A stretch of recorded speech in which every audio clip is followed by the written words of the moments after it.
Hi everyone, I'm Grace Lorenz, and I'm going to take you through my food journal from the past month.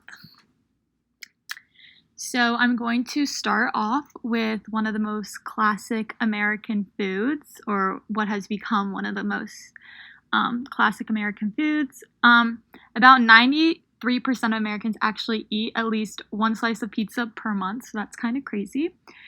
But a little bit of history about pizza. It was first introduced in America by Italian immigrants in the late 19th century. New York being one of the most Italian populated cities, it's still known for its pizza today. Both of these pictures are taken in Brooklyn. The one to the left is at Joe's Pizza, which is wildly famous, and the one to the right is at Rosa's. So talking a little bit about Joe's Pizza, it opened in the 1950s. And was founded by an immigrant from Naples named Joe. So his famous pies bring in everyone from locals to celebrities, tourists, and students. Joe's Pizza is always filled to the brim with a whole different mix of people, and that really couldn't be true for the night that we were there. So my roommates and I headed to Joe's before going to a concert. The concert was Alice Phoebe Lou. And what made this night super special is it was actually our first time all hanging outside together, like outside of our home together. And we were really excited to get to know each other a little bit more, and we knew that pizza would be the best accompaniment to the night. So we live right up the road from Joe's, and so we're well acquainted with the large crowd it can bring in. This night we had a whole mix of frat boys and families, grungy bikers, and your average Joes just enjoying their slice. The walls are all lined with celebrities that have visited the pizzeria, and every seat is filled. So now would be a good time to note that pizza actually didn't originate from Italy, but rather it's said to originated from Greece. Naples was taken over by the Greek settlers around 600 BCE. It said that pizza was already being eaten there before became part of Italy. So let's talk a little bit about how the famous pizza slice that we know today. Prior to 1905, Italian immigrants sold pizza pies from their homes, and it wasn't until G. Lombardi revolutionized the industry by getting a license and selling pizza by the slice. So now making pizza has turned into a quick meal or a quick bite. That's how we see it today, and that's exactly what it was for us this night. Just a quick bite before running out to one of the concerts. Okay, so this next slide is all the different family gatherings that my friends and I have. This is a really big part of our friend group, and we actually meet once a week and make a home-cooked meal and just enjoy it together. So I was really interested to look into the history of family gatherings and family meals, where it originated from, so I'm going to go through a little bit of back history on that. So prior to the 18th century, family dinners in America weren't really a thing, mostly for the simple reason that a big dining room table wasn't invented yet. So I find this really ironic, just because, as you can see, most of our gatherings are really just done on the floor. So I don't necessarily think, you need this extravagant table to really sit down, eat food, and connect with people. But back in the day, it wasn't as much of a thing. So, However, because these large communal tables didn't really exist, families often actually had to take shifts eating on a small table that had another purpose in the house, so it was multifunctional. And the dining room table finally came over from Europe and was integrated into the lives of the wealthy class, and then it later trickled down into middle class. With these new designated eating spaces in the house, dinner now became this symbol of security and community within the household. There was also this notion that dinner tables were well-mannered and a place of peacefulness and speaking together. So whether that holds true today is up for debate, but this reminds me of Della Casa, the author who we read about in one of our dosters. And he was famous for the book on the modern table manners. So there's this whole evolution from the table finally coming over, then really the way it did bring people together and the conversations that were had. something that could be so seen as simple by just eating dinner really does have all this history and backstory, and just the time and place that it happens really, it matters. So I'm going to be focusing mostly on the picture of the left with all my friends sitting on the floor with the orange juice and all the glasses, because this is the one that happened most recently. This was just a week or two ago. And we had breakfast for dinner, so something that's very American. So what we actually had, we had some pancakes and potatoes, cinnamon rolls, bacon, and eggs, all the traditional American foods. I was interested to see a little bit more history on pancakes, since that was definitely like the main meal. And, why are pancakes such, a breakfast food? So, the reason for pancakes in the morning is said to be because it's way quicker to make than bread. So this gives chefs plenty of time in the kitchen to make bread when it actually comes time to dinner. So also, apparently, pancakes have practically been around forever. So researchers believe the world's oldest naturally preserved human mummy ate a pancake-like food as one of their last meals. So I think why I really wanted to put this in this slideshow is for a couple reasons. But one, as I mentioned in the slide previous with the pizza, that is extremely convenience oriented. And I think a lot of times food and on the meals we eat are drastically inspired or, brought about to be convenient. We're always on the go, we're always running, and a lot of times food can become this thing that we just simply have to eat or do almost as a chore to get on with our day. I, also fall into that at times. Most of my meals are just eaten very quickly in front of a computer screen or sitting, on the kitchen floor even. I do that for most of my meals.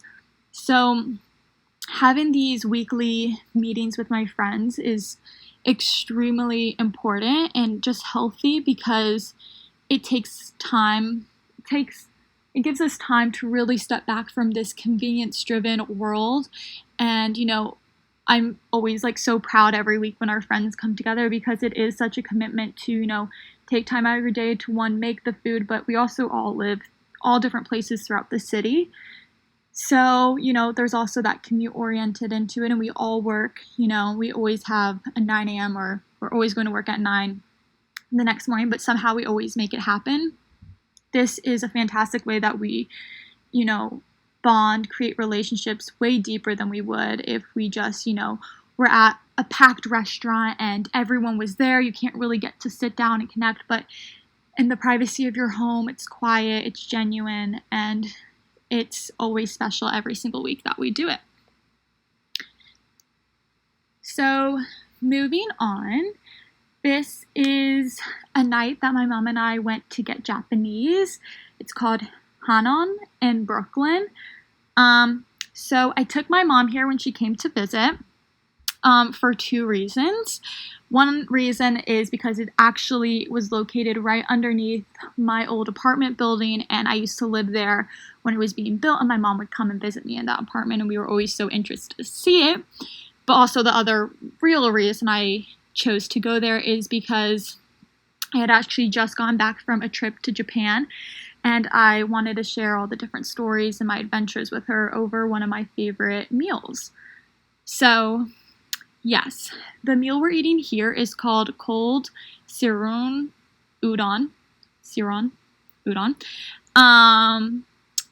And yeah, so a little bit of history of that, or a little bit of this meal. So the udon comes with two types of noodles and a variety of dipping sauces to put your noodles in. It's a good way to get all the small taste of the options on their menu. I think something that's also really nice about this, as you can tell, we just have one plate. So my mom and I often, whenever we're traveling or whenever we're going out together, we always just get one main dish, and we share it and we split it. I think my mom and I just love trying different things. We always love the same types of food, and it really is a way that my mom and I connect, and especially my mom and I do a lot of traveling together. And it's always I don't know, it's so special to like actually share the same plate as your mom. I know it's not like extremely common, but whenever I think back to our traveling, or whenever I think back, even when I go visit my mom, we always typically, even if we order 2 plates, we're constantly sharing our food together.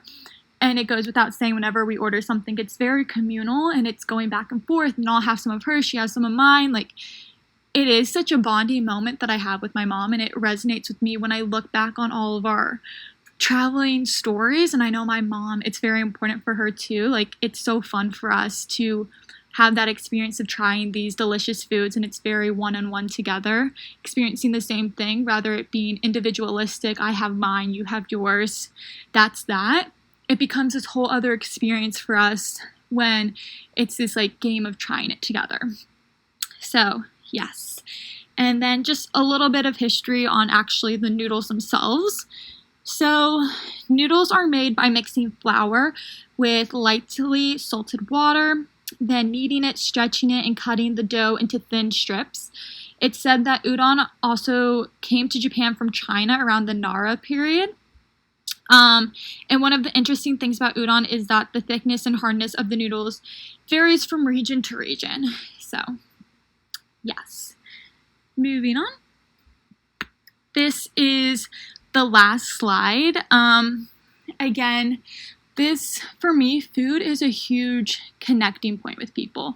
And this is one of my favorite ways that I'm able to connect with my coworkers at work. So I'm lucky enough that I work in an environment where we take our lunch breaks and we're able to sit all in the kitchen together and really take a step back from work and, get to know each other a little bit more, hear about each other's personal lives, what we're doing, our plans. And because we are so food oriented, I guess, at work, we oftentimes have different parties. We always have birthday parties. And because of that, we always have leftovers left in our kitchen. And the girls and I always like to plan little meetings on our calendars where we're going to go back to the kitchen and eat all the leftovers. So that's what is pictured here, are the different cakes that we've had. But I think this is just a really special way to connect with my coworkers and get to know them on a different level that I wouldn't be able to do if I was just sitting at my desk. I think also just dessert in general brings about this sense of joy, and it's always an exciting time for us when we're trying it. And I don't know, these are some of my favorite memories at work. And if we weren't so oriented in sharing food together, as you can tell, this is also very communal. We'll just all get the forks and eat together. And I think by now it's quite obvious that's a very big part of my food relationship, is having this communal aspect to it. I think when you take away, what other things, that you connect over people that aren't so individualistic. Like, this really is such like a community. We're all eating off the same plate. And as you can tell, we're obviously all close, but that I think because we do share these meals together, not even just the cakes, but just on our lunch breaks, we're always sitting together and getting to know each other. We are able to have this closeness to where we could eat off the same plate. So I think these are all very special moments because they really are a deepening of all the relationships I had. If we look back to the pizza, it was our first, outing together as roommates, and it was a huge connection. All the conversations I have throughout these meals are entirely different. The first one is with some new friends, and, later we have the family gatherings, and then my mom, who obviously I'm extremely close with, and then, work friends. It's all different dynamics and all different relationships I have. And it's all, fostered through this idea of food and having it communal, bringing it all together. I would say, I guess the least communal food is the pizza, and that's the one that holds the most convenience driven. And that is also the place that we had the least amount of conversation, the least amount of connectedness, because, it was just, we needed to eat something quick before the concert. But going on with, sitting down, taking the time to prepare something, or taking the time to go out to eat with people, it really does foster relationships. It grows you with people. And I think those are some of the most important things. And as someone who loves to get closer with people and really find deep, meaningful relationships, I think food is one of the best and easiest ways to do that. And so for me, that's all very important. And all of these images and all these outings hold a lot of meaning to me. So thank you guys so much for listening. I really hope you enjoyed, and I really can't wait to hear the rest of the classes. Thank you so much.